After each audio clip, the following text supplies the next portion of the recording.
Thank you for inviting me to this conference that is for ETSI in the meantime a long-standing tradition. It is important to understand why in Italy there was since 1997 a great deal of attention towards digitalization and in particular the digitalization of the public administration.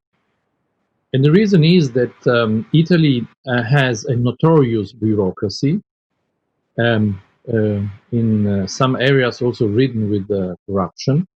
And so the idea of using digital means to track the activities of bureaucrats and of the public administration had for a very long time a consistent bipartisan support. So every Italian government, no matter if middle of the left or middle of the right, was actively supporting digitalization in the public administration and in the tax administration. In fact, when a bureaucracy has its own agenda, it is not responsive to policy changes, and it is an incredible drag in trying to manage a country. So for that reason, since from the beginning in the 90s and the end of the 90s in Italy, we didn't think only about signatures because they wouldn't obviously solve the problem of a difficult bureaucracy, but we also considered the importance of long-term preservation and REM, which in Italy is called TEC. Always in Italy, it was pursued a two-pronged approach to digitalization, and that means, on the one hand, to digitalize public administration, but on the other hand, also to support digitalization in the private sector. As a consequence of that, today, according to data provided by the Commission, of the 191 active qualified trust service providers, 50, which is 26% of the total, are Italian companies. And the Italian market is also the most diversified with respect to qualified trust services. We have accreditations in all the areas provided by the regulation, and we even have some other areas where, according to the regulation, the Italian government is considering to create a national qualification that could be, in a future revision of the regulation, become part of the scheme of European qualified trust service providers. So the Italian approach is to have the blue ribbon of qualification applied to all the elements of the chain value of an administrative process, be it private or public. The Italian companies are also some of the most internationalized in Europe. Some Italian qualified trust service providers are already present in more than 5 of the European member states and are still expanding. Still, there are hurdles to a single market.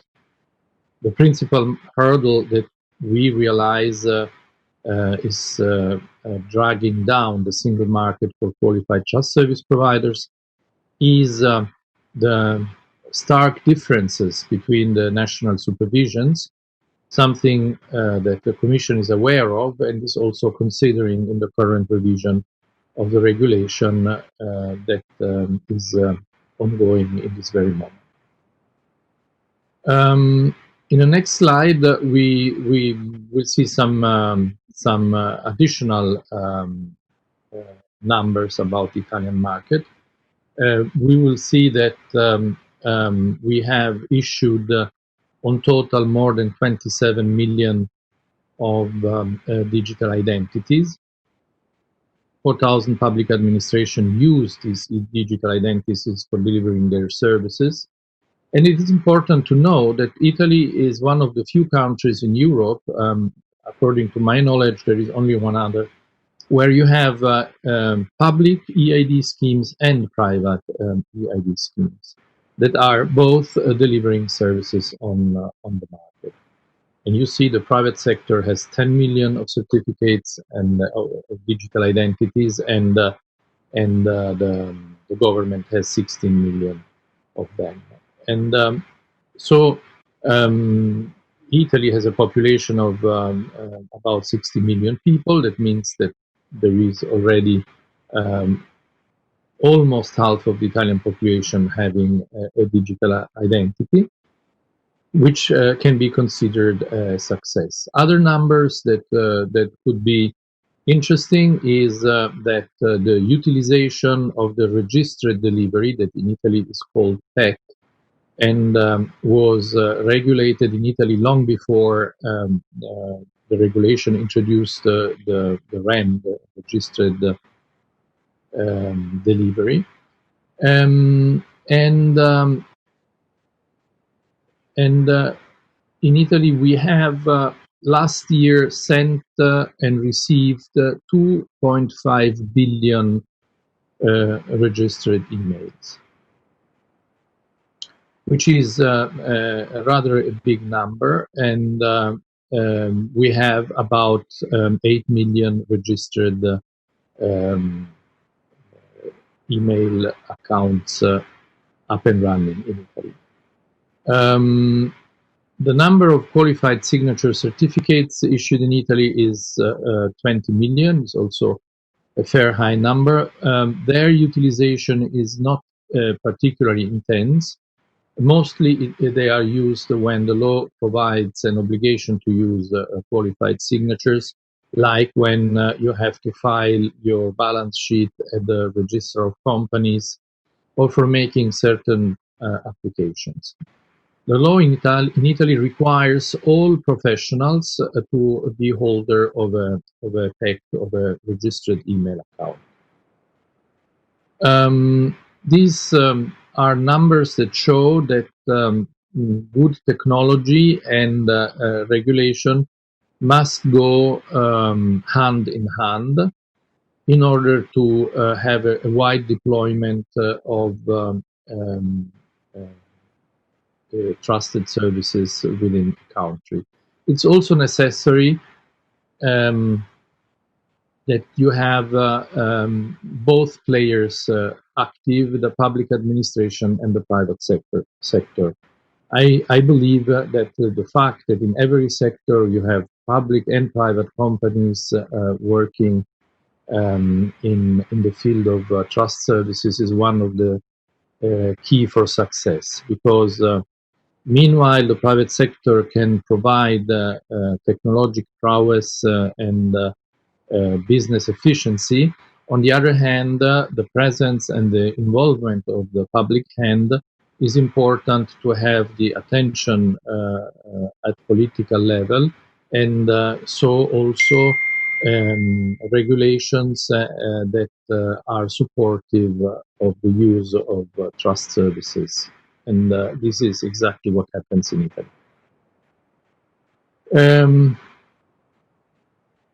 I don't want here to be making publicity stunt for Italy. So I think also that one can learn to looking at what Italy has done right. But I think it's also maybe interesting to consider some aspects that in Italy could have been done better, and I would share that with you. The problem is how to coordinate national legislation with the regulation. It is obvious and without dispute that the regulation supersedes any incompatible national law. But a sound approach would avoid that the same kind of activity, let's say the issuing of qualified certificates or the long-term preservation, to make some examples, ultimately are regulated at the same time by the regulation and by some national law. This makes interpretation and application of the existing laws, incredibly complex and expensive, and also rather insecure in the sense that you really don't know if you are doing the right thing. I would like to try to provide three main evolution lines in the future that are very clear in Italy, but I recognize them also following the different fora and debates in the field of trust services, and looking to the material that ETSI in STF 588 is gathering about e-identification, and the material that DLA Piper and Price Waterhouse have gathered for a consulting activity to the European Commission on the changes at the EIDAS regulation, in which I am also involved as a consultant. The material that I have read and the discussions that I was able to follow show quite clearly that the EID, the electronic identity, and privacy need to be properly balanced with the privacy needs and the requirements of the GDPR. It may sound extremely technical and boring, but everyone is aware of something that was happening in every European country this year.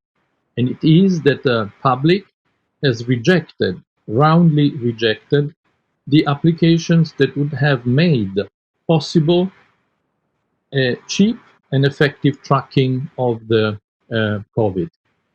And this shows that it is not true that people are not concerned about their privacy, because in the case of these applications, it is obvious their impact on your personal freedom and your ability to carry on with your normal life. And from that point of view, it is evident that the lack of a proper digital identity in Europe is an aspect that has been providing problems. You all know that we are heading straight into the phase 2 of the pandemic. And we all know that if there would be a proper digital identity, probably we would have one more powerful tool to defeat this ugly virus. The second thing that we can learn from the Italian experience is that usability beats security. And this is shown very clearly in the preference by the people to have mobile signatures instead of token signatures. Let me say, even if I am, and I have been the chairman of the group that designed the protection profile of the qualified signature device in 2000 and 2001, and I think it's a very secure security profile. It couldn't be more secure, but precisely that is its weakness. The consequence is that every time that Java makes some adjournment, your signature will possibly have problems in being recognized by your computer. You will need complex updates. And the consequence of that is that I have seen so many signature tokens lying in the drawers of the secretaries or the tax accountants that it is obvious that if security has a consequence that you don't use it or you delegate the usage, which is clearly not the point of a qualified signature, then evidently the design to which I was participating and in which I was believing very strongly may be secure, but it is triggering unsecure and not legal behaviors. And that means that that level of security is probably excessive. I mean, it's obvious that if we would run around with a bulletproof vest and helms and I don't know what, probably less could happen to us on the street. But who is prepared to do that in normal life? I think the error that I did when we were working on the protection profile of the qualified signature is that we designed something that was very secure, but we didn't realize how difficult it was to use it. And finally, one trend that you can recognize in Italy is that identity beats signature. We have 50% more identities than qualified certificates. And I think this happens for a good reason. And the good reason is that we normally don't sign online. So there are actually a few legal transactions where you really need to have a qualified signature. But most transactions could be dealt with a strong identification, with a proper authentication to the service, and with logging whatever has been required and done during the transaction. So these are the mega trends that I recognize in the evolution of the qualified trust services.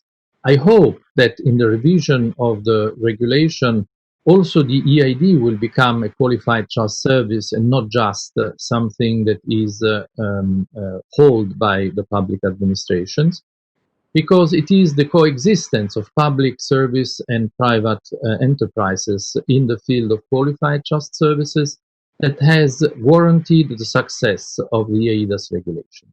Thank you for your attention.